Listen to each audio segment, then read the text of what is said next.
हम senior pastor के संदेश को सुनेंगे, जो प्रकाशित वाक्य के 19वें सत्र पर प्रचार करेंगे। 지교회 성도 여러분, मसीह में प्रिय भाई और बहनों और लोकल सेंचुरी और ब्रांच चर्च के सदस्यों जो इंटरनेट के द्वारा इस सभा में शामिल हैं, और GCN के सदस्यों, 신앙생활에 있어서는 과거보다는 हमारे मसीह जीवन में वर्तमान हमेशा बीते हुए कल से बेहतर होता है। यहाँ तक कि आपने बीते हुए कल में बहुत ही अच्छा प्रयास किया है, परंतु अगर आप अब ऐसा नहीं कर रहे हैं तो आप अपने प्रतिफलों को जो आपने एकत्रित किए बीते हुए कल में, आप उन्हें खो सकते हैं, और यह आपके उद्धार पर भी प्रभाव डाल सकता है। और थुआतीरिया की कलीसिया के लिए भी इसी प्रकार था। 처음 것보다 많은 것에 대해서는 निश्चित रूप से उनके कार्यों के लिए जो उनके पिछले काम है पहले से बढ़कर थे, उनकी प्रशंसा की गई, परंतु उन्होंने इजाबेल जो अपने आप को भविष्यवक्तनी कहलाती थी उसको सहा, और उन्होंने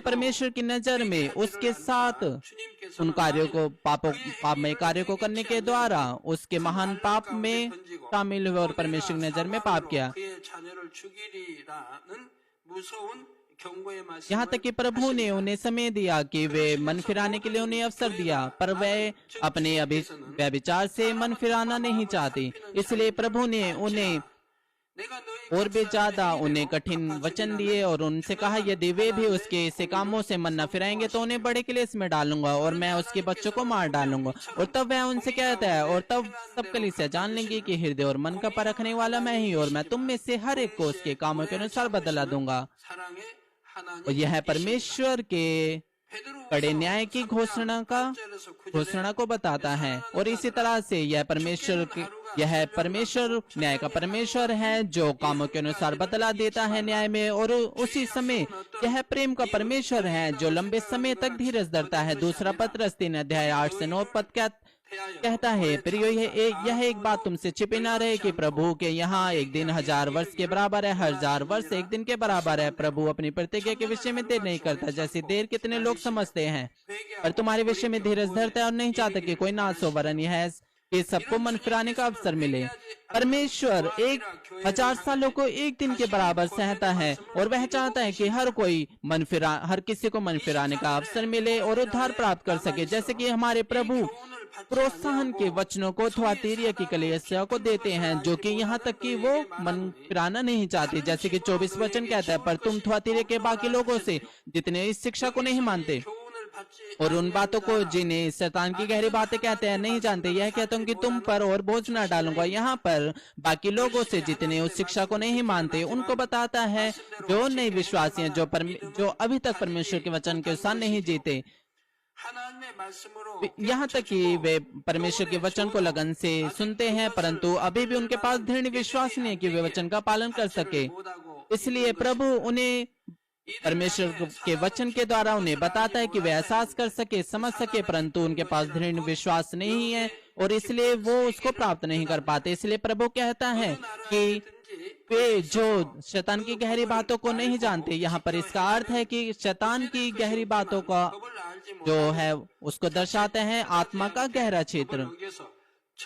हर देश में नियम और कानून होते हैं, और जब लोग उन्हें रखते हैं, उनका पालन करते हैं, वे ठीक रहते हैं, परंतु अगर आप उन चीजों को, उनके कानून और नियम को नहीं जानते तो आप उन्हें तोड़ सकते हैं और आपको सजा दी जा सकती है। और ऐसा ही आत्मिक क्षेत्र में भी लागू होता है। अगर आप परमेश्वर के नियम का पालन ना करें तो अगर आप उनको नहीं जानते, परमेश्वर के नियम को नहीं जानते, तो आप शत्रु शैतान के जो अभिलाषा है उनमें पड़ सकते हैं और परमेश्वर के नियम का उल्लंघन कर सकते हैं, और कीमत के रूप में आपको सजा दी जाएगी। और यहाँ तक कि अगर आप पाप करें तो जो यह उस पर निर्भर होगा कि आपका जो विश्वास का स्तर है वो कौन सा है, और उसी के अनुसार आपकी जो सजा है वो अलग अलग होंगी। उदाहरण के रूप में जैसे कि एक नया विश्वासी और एक तीसरे स्तर का विश्वासी, वे प्रभु के दिन का उल्लंघन करते हैं, जो उनकी पाप की गंभीरता होगी वो अलग अलग होगी। जब एक विश्वास का एक व्यक्ति वो दूसरों का न्याय करता है, गपशप करता है, यह पूरी तरह से अलग होगा नए विश्वासी के लिए जो सत्य को नहीं जानता। और जो सत्य का व्यक्ति है निश्चित रूप से वह जानता है कि यह बड़ा महान पाप है, दूसरों को न्याय करना, गपशप करना दूसरों के बारे में, और इस तरह की स्थिति में वह अपने आप को पाता है कि वह 영의 세계에 न्यायी बन बैठा है, 알수 없기 परंतु फिर भी वह इस तरह के पापों को करता है तो फिर कड़े रूप से शैतान उस पर दोष लगाता है। और इसी तरह से आत्मिक क्षेत्र में विभिन्न गहराइयां होती है और गहराई उसी गहराई के आधार पर जो शैतान के कार्य हैं वो अलग अलग होते हैं। 사람에게 상담해 줄 수가 मसीह में प्रिय और भाई और बहनों, 아직 자신도 경험하지 못했고 हर किसी के पास अलग अलग विश्वास का परिमाण होता है। आप परामर्श दे सकते हैं उन लोगों को जो उन लोगों को जिसका विश्वास जिस विश्वास का स्तर आपने पहले ही अनुभव कर चुके हैं या फिर आपने पार कर लिया है, परंतु आप उन लोगों को गहरे स्तर के बारे में नहीं बता सकते अगर आपने उसको पार नहीं किया है या फिर अनुभव नहीं किया है। आप कुछ परामर्श दे सकते हैं कुछ ज्ञान के द्वारा, परंतु यह पूर्ण नहीं होगा, यह उचित आत्मिक परामर्श नहीं होगा। शारीरिक रूप से अगर एक व्यक्ति अच्छे से अंग्रेजी बोलता है, वह दूसरों को सिखा सकता है, उन्हें बता सकता है। जो अंग्रेजी में योग्यता के निचले स्तर पे हैं, वह उन दूसरों के जो योग्यता है उनको माप सकता है और उन्हें उनकी गलतियां बता सकता है और उन्हें ठीक कर सकता है। परंतु अगर कोई इंग्लिश अपनी ही अंग्रेजी में ठीक नहीं है, अगर वह उन्हें सिखाए जो उससे बेहतर है, तो वह केवल एक सैद्धांतिक ज्ञान होगा, यह ठीक नहीं है। बेशक यहाँ तक कि खेल कूद में भी, जैसे कि गोल्फ, ऐसा समय आता है कि जब कोच खिलाड़ी को बताता है कि क्या करना है, यहाँ तक कि कोच जो है वो खिलाड़ी से बेहतर नहीं है। इसलिए जो सामान्य ज्ञान है, जैसे कि शारीरिक संसार में अगर जो कोई कुशल व्यक्ति है वह वही जो कुशल नहीं है उनको सिखा सकता है। और यह आत्मिक क्षेत्र में इससे भी बढ़कर है, जैसे कि मत्ती 10:24 कहता है, चेला अपने गुरु से बड़ा नहीं और ना दास अपने स्वामी से। यह सत्य है कि जो और भी ज्यादा अधिक आत्मिक रूप से उन्नत व्यक्ति है वह दूसरों को सिखा सकता है। और आत्मिक क्षेत्र में आप अनुभव करते हैं कि उस स्तर को जो कि वास्तव में है, एक फल के स्वाद को जानना सुनने के द्वारा, यह बहुत ही अलग होगा कि एक फल के स्वाद को जानना उसे खाने के द्वारा। इसमें बहुत बड़ा अंतर पाया जाता है। इसी तरह से यहाँ तक कि आपके पास ज्ञान है, आपके पास गहरे आत्मिक क्षेत्र का ज्ञान है, आपके पास ऊंचे स्तर के विश्वास का ज्ञान है, परंतु वास्तव में आप उस चीज को नहीं जानते। अगर यदि आप उस स्तर की चीजों को लेकर भ्रमित हैं जिस स्तर पर आप पहुंच चुके हैं, अगर आप दूसरों को सिखाने की कोशिश करें जो कि ज्ञान के रूप में आपके पास हैं, तो आप अहंकारी बन जाएंगे। आपके जो वचन का अधिकार है वो आपके पास नहीं होगा। परंतु अगर आप सीखने की स्थिति स्तर पर हैं, तो यहाँ तक कि एक छोटे बच्चे के मुंह से वचन निकल रहा है, तो आपको, अगर वो परमेश्वर का वचन है और सत्य है, तो आपको आमीन के साथ उसे ग्रहण करना है और उसका पालन करना है। थुआतीरा की कलीसिया के जो सदस्य थे उनके पास बहुत ही कम विश्वास था, इसलिए वे शैतान की गहरी बातों को नहीं जानते थे। उनकी आत्मिक आंखें नहीं खुले थे। उन्होंने परमेश्वर के वचन को सुना परंतु उसको पचा नहीं पाए, इसलिए उनके पास ताकत नहीं थी कि उसका पालन कर सके। इसलिए वे अभी भी संसार से उन्होंने प्रेम किया और वे अंगीकार करते थे कि जबकि वे अंगीकार करते थे कि वे परमेश्वर से प्रेम करते हैं, परंतु उन्होंने अपने पुराने मनुष्य तत्व को नहीं निकाल फेंका था और अंधकार से अभी भी समझौता करते थे। इसलिए जब हम मनुष्य के शारीरिक रूप, जैसे कि हम मनुष्य के शारीरिक विकास के चरणों से उसका की तुलना करते हैं, तो वो इस बच्चे के समान थे जिनको अभी भी दूध की आवश्यकता थी। इसलिए प्रभु कहता है कि मैं तुम पर और बोझ न डालूंगा। इसका अर्थ है कि किसी ऐसे व्यक्ति से जो विश्वास के निचले स्तर पर है कुछ ऐसा करने के लिए कहना व्यर्थ होगा जिसे केवल ऊंचे स्तर का विश्वास वाला व्यक्ति ही कर सकता है। इसलिए प्रभु थुआतीरा की कलीसिया को कहते हैं, पर हाँ, जो तुम्हारे पास है उसको मेरे आने तक थामे रहे।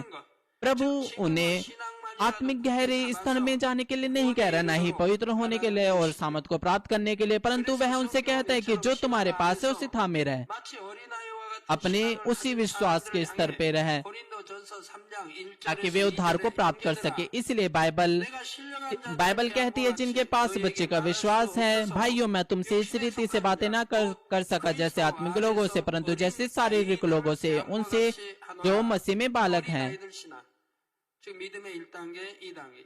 वह उन्हें पहले और दूसरे विश्वास के स्तर का कहता है, मैंने तुम्हें दूध पिलाया और अन्न ना खिलाया क्योंकि तुम उसको ना खा सकते थे। एक जो महिला थी उसे अंडाशय कैंसर और पेट का कैंसर था, परंतु मेरी प्रार्थना को ग्रहण करने के बाद वह चंगी हो गई। उसका जो वजन था वो 20 किलोग्राम था। वह बिस्तर पे लेटी हुई थी क्योंकि वह महान दर्द के कारण वह हिल नहीं सकती थी। और जब उसने समय और दूरी को मिटाते हुए मेरी प्रार्थना को ग्रहण किया, तब वह उसके बाद वह खाना खाना चाहती थी, क्योंकि 1 साल तक वह जो सामान्य भोजन है उसको नहीं खा पा रही थी। और वह अपने घर में खाने की तलाश करने लगी, इसलिए और किसी ने उसको रोका भी नहीं। और उसने बहुत ज्यादा जो सामान्य भोजन है उसको खा लिया। आपने इस बारे में इस कलीसिया में बहुत बार सुना। 우리 교회는 여러분들이 알지 않습니까? 내비장이 이게 기능을 하지 आपने इस कलीसिया में इस बारे में बहुत अच्छे से सुना। उसका जो पेट है वो 1 साल तक वो अच्छे से कार्य नहीं कर पाया, यहाँ तक कि वह चंगी हो गई। वह 1 साल तक कुछ नहीं खा पाई। वो बहुत ही ज्यादा महान पीड़ा में थी। उसका जो पेट था वो तैयार नहीं था किसी भी प्रकार के खाने के लिए, क्योंकि हम बहुत बार उपवासों को करते हैं, इसलिए हम जानते हैं कि उपवास के बाद किस प्रकार का हमें जो रिकवरी भोजन है उसे कैसे लेना है। इसलिए आपको भी दूसरों को अच्छे से खाना चाहिए। यह बहुत ही ज्यादा खतरनाक होगा अगर हमारा जो पेट है वो अगर वो पूरी तरह से रिकवर नहीं हो रहा है, नहीं हुआ है, तो अगर हम नॉर्मल जो सामान्य भोजन है अगर उसको खाएं तो वो बहुत ज्यादा खतरनाक होगा। क्योंकि वह अमेरिकन थी, इसलिए उसने बहुत ज्यादा जो सामान्य भोजन है उसको खा लिया। यहाँ तक कि अगर एक छोटा बच्चा अगर वह बहुत ज्यादा वो सामान्य भोजन को नहीं पचा सकता, जो एक बच्चे का जो पेट है वो बिगड़ सकता है और इससे भी बदतर जो बच्चा है वो मर सकता है। मैंने तुम्हें दूध पिलाया और अन्ना खिलाया क्योंकि तुम उसको ना खा सकते थे, वरन अब तक नहीं खा सकते। इसलिए क्या आप सोचते हैं कि यह तो ठीक है कि मैं अपने विश्वास को थामे रहूं, जो अभी का इस विश्वास का स्तर है हमारे प्रभु के आने तक, इस वचन को सुनने के द्वारा। आपको यह गलत नहीं समझना चाहिए कि आप अपने वर्तमान का जो आपका विश्वास का स्तर है आप उसी पर रहें। अगर आप यह सोचते हुए अगर आप आलसी बन जाएं कि मैं तो अब आराम कर सकता हूँ, मैं तो अब ठीक हूँ, यह इस तरह से होगा कि यह एक नदी में ऊपर की ओर जा रही जो नाव है उसको रोकने जैसा होगा, और वो जो नाव है अब वो नीचे की ओर जा रही है। और इससे भी बढ़कर आजकल जो एक दिन होता है यह बहुत ही ज्यादा पूरी तरह से अलग है। 5-10 साल पहले का दिन। और हालांकि मसीहत में हर दिन बहुत ही ज्यादा महत्वपूर्ण होता है, तो भी हमारे मसीह जीवन में जो आलसी होना आजकल के दिनों में यह बहुत ही ज्यादा अलग है पहले के दिनों में आलसी होना। उदाहरण के लिए, जब आप किसी एग्जाम के लिए तैयारी करते हैं, बिना पढ़े एक दिन बर्बाद करना जब परीक्षा में कुछ महीने बचे हैं, और एक दिन बर्बाद करना जब केवल कुछ ही दिन बचे हैं, पूरी तरह से अलग है। इसलिए अगर आप सोचते हैं कि यह तो ठीक है, जो मेरा विश्वास अब है उसी को बस थामे रहूं प्रभु के आने तक, जब आप इस वचन को सुनते हैं तो आप इस वचन को 이제 주님께서 두아디라 교회에 주신 약속의 말씀을 살펴보겠습니다. 26절에 이기는 자와 끝까지 내 일을 지키는 그에게 चलिए आइए हम देखें कि पिता जो प्रभु ने थुआतीरा की कलीसिया को जो वचन दिए उसको वो क्या कहते हैं। जैसे कि 26 वचन कहता है, जो जय पाए और मेरे कामों के अनुसार अंत करता रहे, मैं उसे जाति जाति के लोगों पर अधिकार दूंगा। पहले वह जो जय पाए, यह है असत्य को हराना है, दुष्ट को हराना है, अंधकार को हराना है, परमेश्वर के वचन के अनुसार रखने के द्वारा, उसके अनुसार जीवन जीने के द्वारा, और यह अंततः शत्रु शैतान को हराना है जो संसार का शासक है। यह भलाई से बुराई को जीतना है, पापों पर विजय पाना है, संसार के अभिलाषों पर विजय पाना है, परमेश्वर के वचन के द्वारा और धार्मिकता के कार्य को करना है 가운데 사는 것이 और परमेश्वर के वचन को रखने के द्वारा 다음으로 끝까지 내 일, 즉 जय 내 일을 지킨다고 했는데 जय पाने वाला जीवन जो है वो इस प्रकार से है, 예수님께서 पापों को निकाल फेंकना, अंधकार को निकाल फेंकना और ज्योति में जीवन जीना। और अगला मेरे कार्य, यहाँ पर वह उस चीज को दर्शाता है, मेरे कामों के अनुसार जो करता रहे अंत तक करता रहे। हमारे प्रभु ने इस पृथ्वी पर रहते हुए उन्होंने केवल भलाई के ही कार्य किए और आत्माओं को बचाया। उन्होंने केवल परमेश्वर के वचन का पालन किया, उन्होंने केवल परमेश्वर को महिमा देने वाले कार्य किए। उन्होंने इसलिए प्रभु के कार्य को रखने का जो अर्थ है वो परमेश्वर के वचन का पालन करना है, जो कि हमारे प्रभु ने किया। परमेश्वर को प्रसन्न करना है, परमेश्वर को महिमा देना है और परमेश्वर के राज्य को बढ़ाना है आत्माओं को बचाने के द्वारा। न केवल ज्ञान के रूप में वचन को रखना, परंतु हमें उसका पालन करना है और यही है उसके कार्य को रखना। और प्रभु कहता है उसको मैं संसार पर अधिकार दूंगा, उसको जाति जाति पर अधिकार दूंगा। इसलिए जाति जाति पर अधिकार करने का क्या अर्थ है? यह वो अधिकार करना है शत्रु शैतान पर, जिनके पास इस संसार पर राज्य करने का अधिकार है। मसीह में प्रिय भाई और बहनों, जब परमेश्वर ने स्वर्ग और पृथ्वी को बनाया और जब उसने आदम को बनाया, तो परमेश्वर ने आदम को जो है उसे जाति जाति पर अधिकार रखने का अधिकार दिया। इसलिए उसे सृष्टि का प्रभु कहा जाता था उस व्यक्ति को। परंतु आदम को शैतान के द्वारा भरमाया गया और उसने परमेश्वर का अन्य कार्य की और जो उसका अधिकार है वह शत्रु शैतान को दे दिया गया। जैसे कि लूका 4:5 से 7 वचन कहता है, तब शैतान उसे ले गया और उसको पल भर में जगत के सारे राज्य दिखाए और उससे कहा, मैं यह सब अधिकार और इन सब उनका वह तुझे दूंगा, क्योंकि वह मुझे सौंपा गया है और जिसे चाहता हूँ उसी को देता हूँ। इसलिए तो यदि मुझे प्रणाम करे तो यह सब तेरा हो जाएगा। जो दुष्ट है उसने प्रभु को सारे जगत के सारे राज्य दिखाए और उससे कहा, यह सारा वैभव और राज्य मैं तुझे दूंगा, सारी महिमा तुझे दूंगा। और उससे कहा, मैं यह सब अधिकार और इनका वैभव तुझे दूंगा, क्योंकि वह मुझे सौंपा गया है, जिसे चाहता हूँ उसी को देता हूँ। दूसरे शब्दों में राज्यों पर जो अधिकार है मूल रूप से वो किसी और का था, क्योंकि बाद में वह शत्रु शैतान को दे दिया गया। इसलिए जो दुष्ट है वह अगर चाहे तो वह यीशु मसीह को दे सकता है, परंतु अभी भी जो शत्रु दुष्ट है, जो राज्यों पर शासन करने का अधिकार है, वह उसी के पास है। क्योंकि बेशक क्योंकि यह जो अधिकार है वह थोड़े ही समय के लिए, यह तब तक है जब तक कि मनुष्य जाति की खेती नहीं हो जाती। और यह जो परमेश्वर के संतान हैं, जो प्रभु को स्वीकार करते हैं, यह जो अधिकार है वह उन पर लागू नहीं होता। परंतु वे लोग जो संसार से संबंध रखते हैं, क्योंकि प्रभु में विश्वास करने से पहले वो शत्रु शैतान के अधिकार में है, वे शत्रु शैतान की संतान हैं, क्योंकि पापों में वे रहते हैं। क्योंकि यीशु मसीह इस धरती पर आए, उन्होंने अपना लहू बहाया, अपना वे क्रूस पर चढ़ाए गए और जब वे तीसरे दिन मृतकों में से जी उठे, उन्होंने मृत्यु का जो अधिकार है उसको तोड़ दिया और उन्होंने हमें शत्रु शैतान के अधिकार से हमें बचा लिया। जैसे कि यूहन्ना 1:12 वचन कहता है, परंतु जितनों ने उसे ग्रहण किया, वे जो प्रभु को उद्धारकर्ता के रूप में ग्रहण करते हैं, उसने उन्हें परमेश्वर के संतान होने का अधिकार दिया था, तो उन्हें जो उसके नाम पर विश्वास करते हैं। क्योंकि जो यीशु मसीह को स्वीकार करते हैं उद्धारकर्ता के रूप में, वे परमेश्वर के संतान बनने का अधिकार प्राप्त करते हैं। वे परमेश्वर के संतान के रूप में उनका अभिषेक किया जाता है, वे शत्रु शैतान से मुक्त हो जाते हैं, क्योंकि वे परमेश्वर के संतान बन जाते हैं। अब वे अंधकार से संबंधित नहीं रखते, शत्रु शैतान का अधिकार अब उन पर नहीं है। वे परमेश्वर के वचन के अनुसार जीते हैं और ज्योति में जीते हैं।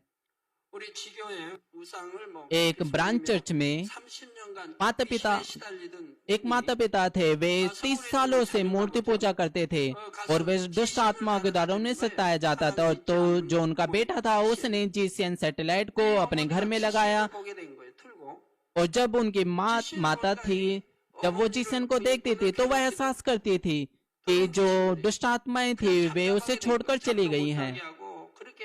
जो दुष्ट आत्माएं थी वो उसे बहुत ज्यादा परेशान करती थी, वो यहाँ तक कि वो सो भी नहीं पाती थी, वो बहुत ज्यादा पीड़ा में थी। मैंने उस पत्र को अच्छे से नहीं पढ़ा अभी तक, परंतु वह दुष्ट आत्माओं को अपने इर्द गिर्द देख सकती थी, परंतु जब वह जेसियन को देखती थी तो जो दुष्ट आत्माएं थी वो अब उसके पास नहीं रहती थी, यहाँ तक कि उसको छोड़ के चली गई थी और दूर हो गई थी। और वो पूरी तरह से ठीक है और वो आराम महसूस करती है। वे परमेश्वर के वचन के अनुसार जीते हैं और सत्य के अनुसार जीते हैं जो ज्योति से संबंधित है। और यही है जय प्राप्त करना और प्रभु के कार्य को रखना, जैसे कि मैंने आपको बताया। और परंतु जो दुष्ट है वह आराम से नहीं बैठता, वह आपको अकेला नहीं छोड़ेगा। जो दुष्ट है वह किसी न किसी तरीके से आपके जीवन को, जो आप सत्य में जी रहे हैं, आपको बाधा डालेगा ताकि आप संसार में फिर से पड़ जाएं। जो दुष्ट है वो शंका को उत्पन्न करेगा ताकि आप विश्वास को प्राप्त न कर सके, ताकि आप संसार को परमेश्वर से ज्यादा प्रेम कर सके, और वह बहुत सी चीजों में आपको बाधा डालेगा। परंतु जब आप शत्रु शैतान को दूर कर दे और परमेश्वर के वचन के अनुसार जिए तो और भी ज्यादा आप शत्रु शैतान को हराने पाएंगे, और अंत में आप शत्रु शैतान पर जो संसार पर राज्य करता है उस पर आप शासन कर पाएंगे।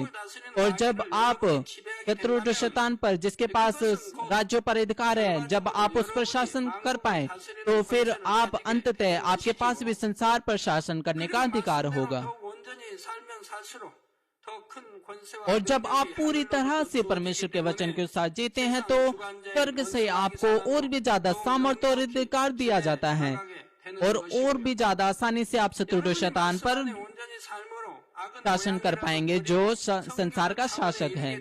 और जब आप पूरी तरह से परमेश्वर के वचन के साथ जीते हैं, हर प्रकार की बुराई को निकाल फेंकते हैं, पवित्रीकरण के भागी हो जाते हैं, तो शत्रु जो यहाँ तक कि दुष्ट लोग आपको छू नहीं पाएंगे। पहला यूहन्ना 5:18 कहता है, हम जानते हैं कि जो कोई परमेश्वर से उत्पन्न हुआ है वह पाप नहीं करता, परंतु जो परमेश्वर से जन्मा है उसे वह बचाए रखता है, दुष्ट उससे छूने नहीं पाता। क्या आप परमेश्वर से जन्मे हैं या फिर शत्रु दुष्ट शैतान से? बेशक आप परमेश्वर से जन्मे हैं, क्योंकि हम जानते हैं कि जो कोई परमेश्वर से जन्मता है वह पाप नहीं करता। अगर आप परमेश्वर से जन्म ले, अगर आप परमेश्वर से उत्पन्न हुए हैं तो आप पापों को नहीं करते। अगर आप परमेश्वर से उत्पन्न हुए हैं तो जो जीवन का बीज है वो आप में बना रहता है, आप पापों को नहीं करते। अगर आप पापों को करते हैं तो आप परमेश्वर से नहीं जन्मे। इसीलिए यह आपके उद्धार से संबंधित है, खास तौर पे वे जो शरीर के कार्यों को करते हैं, जो मृत्यु की ओर ले जाते हैं। पर जो परमेश्वर से उत्पन्न हुआ है उसे वह बचाए रखता है, वह दुष्ट उसे छूने नहीं पाता। ऐसा इसलिए क्योंकि जो अंधकार है वह ज्योति को कुछ हानि नहीं कर सकता। और विपरीत रूप से अगर कोई शत्रु शैतान अगर अंधकार के विरुद्ध में युद्ध को जो कोई हार जाता है, खास तौर पे जो निकोलियो की शिक्षा, बलाम और इजेबेल की शिक्षा का अनुसरण करता है, तो वे शत्रु शैतान के दास बन जाते हैं और वे उनका शिकार बन जाते हैं शत्रु शैतान के। और जब वे पापों को करते हैं फिर वे 2 बार करते हैं तो वे शत्रु शैतान के शिकार बन जाते हैं, और फिर अंत में उन्हें न्याय का सामना करना पड़ता है। और जैसे कि हमारे प्रभु 27 वचन में कहते हैं, और वह लोहे का राजदंड लिए हुए उन पर राज्य करेगा, जिस प्रकार कुमार के मिट्टी के बर्तन चकनाचूर हो जाते हैं, जैसे कि मैंने भी ऐसे ही अधिकार अपने पिता से प्राप्त किया है। यहाँ पर लोहे का राजदंड उसे दर्शाता है लोहे की छड़ी को। अगर आप मिट्टी के बर्तन को लोहे की छड़ी से तोड़े तो वह चकनाचूर हो जाती है, वह टुकड़ों में बढ़ जाती है। इसलिए और वह लोहे का राजदंड लिए हुए उन पर राज्य करेगा, जिस प्रकार कुम्हार के मिट्टी के बर्तन चकनाचूर हो जाते हैं। इसका अर्थ है कि परमेश्वर का अधिकार जो न्याय करता है, और जो मिट्टी के बर्तन है वह मनुष्य जाति को दर्शाते हैं। मूल रूप से जो मनुष्य था जो परमेश्वर के द्वारा बनाया गया था वह जीवित प्राणी था और महान प्राणी था, क्योंकि वह आत्मिक प्राणी था जो परमेश्वर की सदृश बनाया गया था, परंतु जब उसकी आत्मा मर गई पापों के कारण, वह 따라서 शारीरिक मनुष्य बन गया जो कि प्राण के अधिकार में था, 행하지 못하는 사람, और वह कुछ नहीं, वह मिट्टी के बर्तन से ज्यादा और कुछ नहीं बन पाया। 없는 사람을 इसलिए 해결하신다는 의미. मिट्टी के बर्तन को तोड़ना, इसका अर्थ है कि जो कोई परमेश्वर के वचन के अनुसार नहीं जीता, उनको तोड़ना, जिनका कोई मूल्य नहीं, 원수 마귀의 자녀이기 जो 때문에 केवल परमेश्वर के वचन को सुनते हैं, जो कि सत्य है, परंतु उसका पालन नहीं करते, वे परमेश्वर के संतान नहीं बन सकते।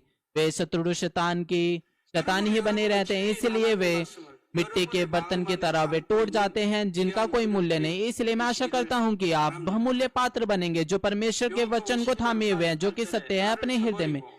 हमारे प्रभु यूहन्ना 12:48 में कहते हैं, जो मुझे तुझ जानता है वे मेरी बात और मेरी बातें ग्रहण नहीं करता, उसको दोषी ठहराने वाला तो एक है, अतः जो वचन मैंने कहा है वही पिछले दिन में उसे दोषी ठहराएगा। परमेश्वर हर एक कार्यों का न्याय करेगा, जो चाहे वे भली हो या बुरी, वह निश्चित रूप से वह करेगा। 대로 심판이 있는 거예요.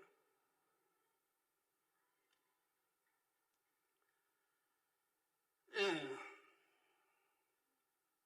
하나님께서는 परमेश्वर जो वचन उसने कहा है, अंत के दिनों में उसी के द्वारा उसको न्याय करेगा। 받지 않고 जिन्होंने परमेश्वर के वचन को 그 말씀에 नहीं प्राप्त किया और उसका पालन नहीं किया, जो कि सत्य है, अपने हृदय में, तो उसी के अनुसार उनका न्याय होगा।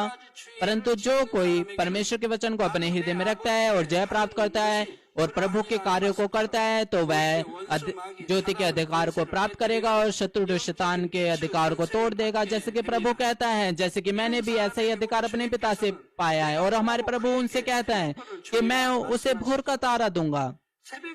यहाँ पर भोर का तारा वो सबसे ज्यादा चमकदार तारा होता है सब तारों में। यह वह सितारा है जिसे लोगों के द्वारा सबसे अधिक प्रेम और पहचाना जाता है।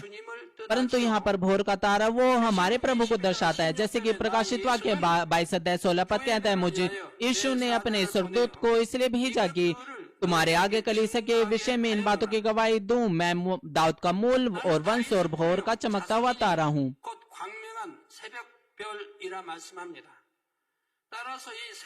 इसलिए मैं उसे भोर का तारा दूंगा। इसका अर्थ है कि परमेश्वर प्रभु से प्रेम करता है, उसे पहचानता है। इसी तरह से हमारे प्रभु भी उसे पहचानेंगे, अपने पुत्र के रूप में उससे प्रेम करेंगे। जो जय पाएगा और प्रभु के कार्य को करेगा, वह अपने पुत्र के रूप में उसे पहचानेगा, उससे प्रेम करेगा, जो वचन के अनुसार जीता है और शत्रु शैतान को हराता है।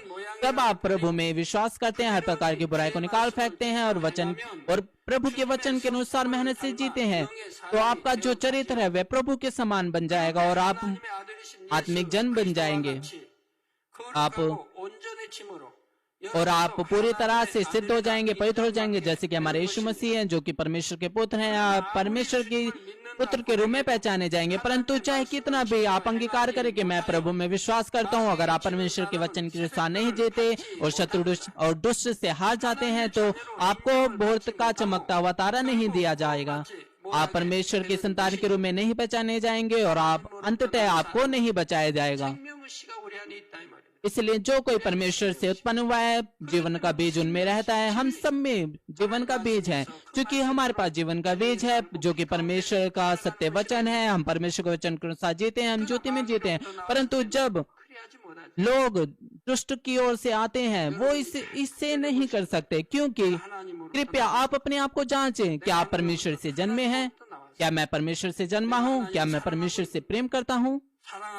अगर हाँ, आप सत्य से प्रेम करते हैं, आप आज्ञा का पालन करते हैं, जो कि आप आज्ञा का पालन करना परमेश्वर से प्रेम करना है। अगर आपके पास सच्चा विश्वास है, तो आप परमेश्वर से प्रेम करेंगे। क्यों? क्योंकि आप जानते हैं कि परमेश्वर कौन है और परमेश्वर आपके लिए क्या है। परमेश्वर ने आपको आत्मा और शरीर दोनों दिए। परमेश्वर ने अंडे और शुक्राणु को दिया, आदम और हवा को, जो कि शरीर का जो बीज है उसको दिया। जब वे गर्भवती होते हैं, एक नया जीवन उत्पन्न होता है। परमेश्वर ही है जो हमें आत्मा और शरीर देता है, और परमेश्वर की ही आत्मा है और परमेश्वर का ही शरीर है। यहाँ तक कि परमेश्वर ने अपने इकलौते पुत्र को हमारे लिए दे दिया, ताकि हम बच सके, जो कि मृत्यु की ओर जा रहे थे, और हमें हमारी उद्धार की ओर अगुवाई की। अगर आप यदि आप परमेश्वर के प्रेम को महसूस करते हैं, जिसने प्रभु यीशु मसीह को कोड़े लगने, कांटों का ताज पहनने और सूली पर चढ़ने की अनुमति दी, 사망 잃는 범죄를 하며 आप न केवल आप और कुछ नहीं, केवल परमेश्वर से प्रेम करेंगे। अगर आप इस तरह के परमेश्वर के अनुग्रह को समझ सके तो आप कैसे संसार से मित्रता कर सकते हैं, आप कैसे संसार से प्रेम कर सकते हैं, आप कैसे पापों को कर सकते हैं। अगर आप परमेश्वर से उत्पन्न हुए हैं तो आप कभी भी ऐसा नहीं करेंगे।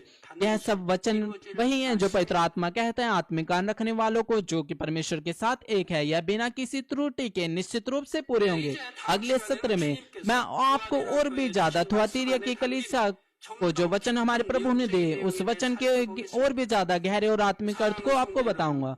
मसीह में प्रिय भाई और बहनों, थुआतीरा की कलीसिया के जो कार्य हैं उनकी प्रशंसा की गई, उनके कामों और प्रेम, विश्वास, सेवा, धीरज को हमारे प्रभु जानते हैं। और यहाँ तक कि पिछले जो उनके काम हैं वो पहले से बढ़कर हैं,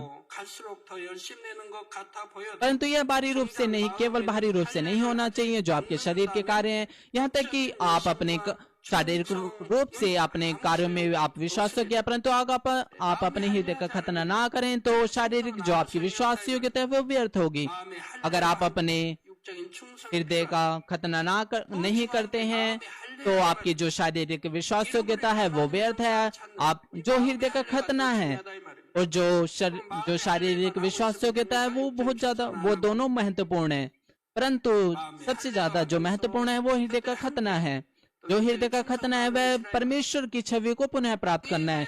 इसलिए अगर केवल बस आप हृदय का खतना करें, बस यही, आपको अपने कार्यों में भी विश्वास योग्य रहना है अपने हृदय का खतना करने के साथ साथ। अगर आप इन दोनों चीजों को साथ साथ करें तो परमेश्वर आपकी और भी ज्यादा मदद करेंगे कि आप बेहतर तरीके से अपने हृदय का खतना करें और भी ज्यादा बेहतर तरीके से आप विश्वास योग्य हो सके। इसलिए थुआतीरा की कलीसिया वह शारीरिक रूप से गर्मजोशी थी और विश्वास योग्य थी, परंतु चूंकि उन्होंने अपने हृदय का खतने करने की कोशिश नहीं की, इसलिए वह झूठी भविष्यवक्तिनी जो अपने आप को इजेबेल बताती है उसके द्वारा भरमाए गए और उन्होंने सत्य को छोड़ दिया। क्योंकि उन्होंने अपने हृदय का खतना नहीं किया, इसलिए वे शत्रु शैतान के द्वारा भरमाए गए, उनको धोखा मिला और शैतान ने उनके जीवन में कार्य किया। अगर वे अपने हृदय का खतना करते तो वे कभी भी भरमाए ना जाते। इसलिए प्रभु उन्हें पश्चाताप का मौका देता है, परंतु उन्होंने मन फिराना ना चाहा और फिर अंत में उन्हें महान क्लेश में पड़ना पड़ा। इसलिए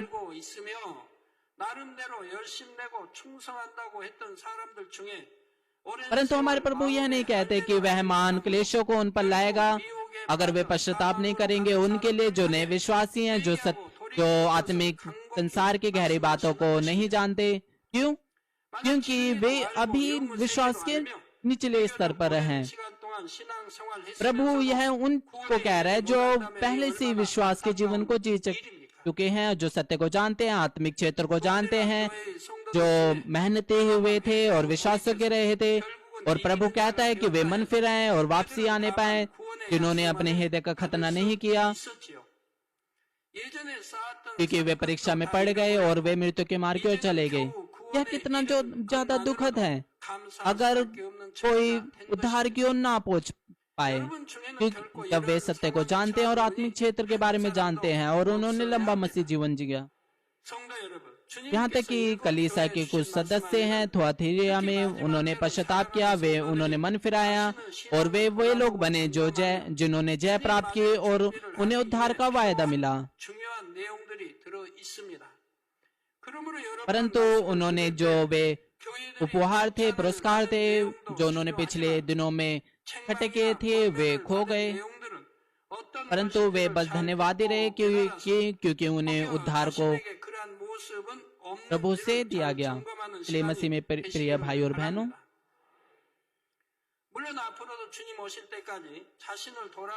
बेशक जो वचन है ताकि आप अपने आप को जान सके, वह लगातार इसके लिए समय प्रचार किया जाएगा। इसलिए मैं आपसे आग्रह करता हूं कि आप वो व्यक्ति बने जो केवल स्तुति और प्रशंसा के वचन को प्राप्त करे। इस वचनों को सुनने के द्वारा जो 7 कलीसियों को दे गए हैं, और मैं आशा करता हूँ कि आपके जो पिछले कार्य हैं वो पहले से बढ़कर होंगे हर रोज। 모든 은밀한 मैं आशा करता हूँ कि आप प्रभु के द्वारा पहचाने जाएं, प्रेम किए जाएं, याद किए जाएं, जो हर एक कार्य को 사랑받고 न्याय मिलाएगा, जो चाहे वे छुपी हो, चाहे वे भली हो या बुरी हो। मैं प्रभु यीशु मसीह के नाम से प्रार्थना करता हूँ, आमीन।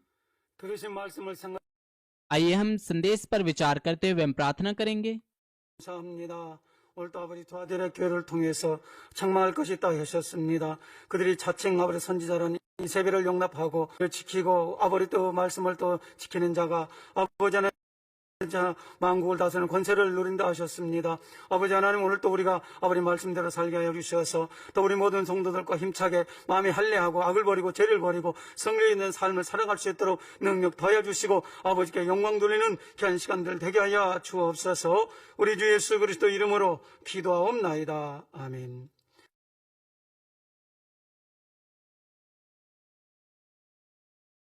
आइए हम सीनियर पास्टर के बीमारों के लिए प्रार्थना को ग्रहण करेंगे। अगर आप बीमार हैं तो आप अपने बीमार अंगों पर अपना हाथ रखिए। अगर आप बीमार नहीं हैं तो आप अपने हृदय की इच्छा को प्राप्त करने के हृदय पर हाथ रखें। 이 시간 기도받는 모든 성도 धन्यवाद देते हैं। हालेलुया। सर्वशक्तिमान प्रेमी पिता परमेश्वर, कृपया यहाँ पर उपस्थित सभी भाइयों और बहनों पर अपना हाथ रखिए। कृपया शाखा कलीसिया, स्थानीय कलीसिया, सभी क्रिश्चियन टीवी श्रोताओं पर जो पूरे संसार भर में सैटेलाइट, केबल, इंटरनेट पर देख रहे हैं, उन सब पर अपना हाथ रखिए। उनके हृदय में विश्वास को बोइए, नकारात्मक विचारों, शक की सेना को निकाल दीजिए। सभी तरह के दुख और क्लेश उन्हें छोड़कर चले जाएं। पवित्र आत्मा की आग के द्वारा सिर से लेकर पैर तक, कोशिकाओं तक, तंत्रिकाओं, सभी अंदरूनी अंगों और आंतों सहित उनके बीमार और भावात्मक अंगों को जला दीजिए। दृश्य की महान ज्योति उन पर आने पाए। 이름으로 명하노니 मैं यीशु मसीह के नाम से आगे देता हूँ। शत्रु, शैतान, सब जीवाणु, विषाणु, दुर्बलताएं दूर होने पाए। ज्योति उन पर चमके। उनके असाध्य और दीर्घकालीन रोग पवित्र आत्मा की आग के द्वारा झुलसा दीजिए। सभी प्रकार की महामारियां, फैलने वाले रोग जैसे मलेरिया जला दीजिए। सभी संक्रामक रोग जैसे जुकाम, बुखार उनसे दूर हो। पिता उन्हें हर प्रकार के जीवाणु, विषाणु, बैक्टीरिया से सुरक्षा दीजिए। उनके सभी प्रकार के कैंसर, पेट के कैंसर, फेफड़े के कैंसर, जिगर के कैंसर, छाती के कैंसर, गर्भ के कैंसर, सभी प्रकार के दूसरे रोग जैसे एड्स, रक्त का कैंसर, दिमागी रक्तचाप, उच्च रक्तचाप, धीमा रक्तचाप, फेफड़े के रोग, मधुमेह के रोग, स्त्री रोग, थायराइड के रोग, सभी प्रकार के सूजन, जलन से चंगाई दीजिए। पोलियो, सदमे, गठिया, हर्निएटेड डिस्क और दूसरे बहुत से रोगों से ठीक कीजिए। सभी प्रकार के दर्द उनसे दूर हो। पेट दर्द, सिर दर्द, मानसिक रोग गायब हो जाए। मिर्गी, स्वलीनता, उदासी, तंत्र का रोग, सभी प्रकार की दूसरी बीमारियों से आजाद कीजिए। सभी प्रकार के लकवे के रोगों से आजाद कीजिए। वे उठे चले कूदे, कमजोर आंखें ठीक हो जाए, कान सामान्य हो जाए, अंधे देखने लगे, बहरे सुनने लगे, गूंगे बोलने लगे। दुर्घटना के बाद के प्रभाव ठीक हो जाए। उनकी टूटी हड्डियां ठीक हो जाए और जलन और दहन संवेदना उनसे दूर हो। पिता वहाँ कोई दाग न रहे और सभी प्रकार की दवाओं और विष के लत से वे साफ हो जाएं। 아버지 흉터도 나지 않게 역사해 주시기를 원합니다. 마약을 비롯하여 각종 पिता मृतक कोशिकाओं, वितकों, तंत्रिकाओं को फिर से जिला दीजिए 신경과 세포가 और मृतकों को जिला दीजिए। गर्भधारण की आशीष दीजिए। पिता कृपया उन्हें गर्भधारण की आशीष दीजिए। मैं यीशु मसीह के नाम से आगे देता हूँ। शत्रु, दुष्ट, शैतान, हवा में मौजूद शासक, बुराई की सेना, उनसे उनके दास उनसे दूर होने पाए। दुष्ट आत्मा, अशुद्ध आत्मा, धोखे की आत्मा, कपट की आत्मा, अलग करने वाले आत्मा, सारी अंधकार की सेना दूर हो। दुष्ट और अंधकार के सारे बंधन खुल जाएं, उनसे दूर हो। ज्योति उन पर चमकने पाए। पिता परमेश्वर उन्हें प्रार्थनाओं में चिल्लाने की ताकत दीजिए, पापों को निकाल देने के सामर्थ के अधिकार दीजिए और वे पवित्र बन जाए। जैसे उनकी आत्मा समृद्ध होती है, वे अच्छे स्वास्थ्य में बने रहे। उनके परिवारों में भी सुसमाचार का प्रचार किया जाए। उन्हें सभी प्रकार की दुर्घटनाओं और विपत्तियों से सुरक्षा दीजिए। उन्हें हर चीज में सफल जीवन जीने की आशीष दीजिए। कृपया उन अपने बच्चों को, उनके घरों को, कार्यशालाओं को पवित्र आत्मा की आग के बाड़े में स्वर्गीय सेना, स्वर्गदूतों, अपनी धक की आंखों के द्वारा सुरक्षा दीजिए। विद्यार्थियों को बुद्धि और समझ दीजिए और उनके हृदय अधिक जुनून, पढ़ाई की इच्छा से भर जाए। संसारिक चीजों से उनके मन और हृदय को दूर रखिए। उनके हृदय में और अधिक जोशीला प्रेम रोपिए। अपने बच्चों को आशीष दीजिए, चाहे वे खाएं पिएं और जो भी कुछ करें, वे 주옵소서. सब कुछ में आपको महिमा दे। 자녀들이 먹으나 마시나 입으나 무엇을 하든지 वे 하나님 जीवित परमेश्वर का अंगीकार करें और गवाही दे कि मैं परमेश्वर से मिला हूँ और मैंने परमेश्वर का अनुभव किया है और उससे आशीष और उत्तर प्राप्त किए हैं। 간증하는 입술이 되게 역사하여 주옵소서. 아버지 하나님 पिता परमेश्वर आपका धन्यवाद, सारी महिमा केवल आपको मिले। हमारे प्रभु यीशु मसीह के नाम से मैं प्रार्थना करता हूँ,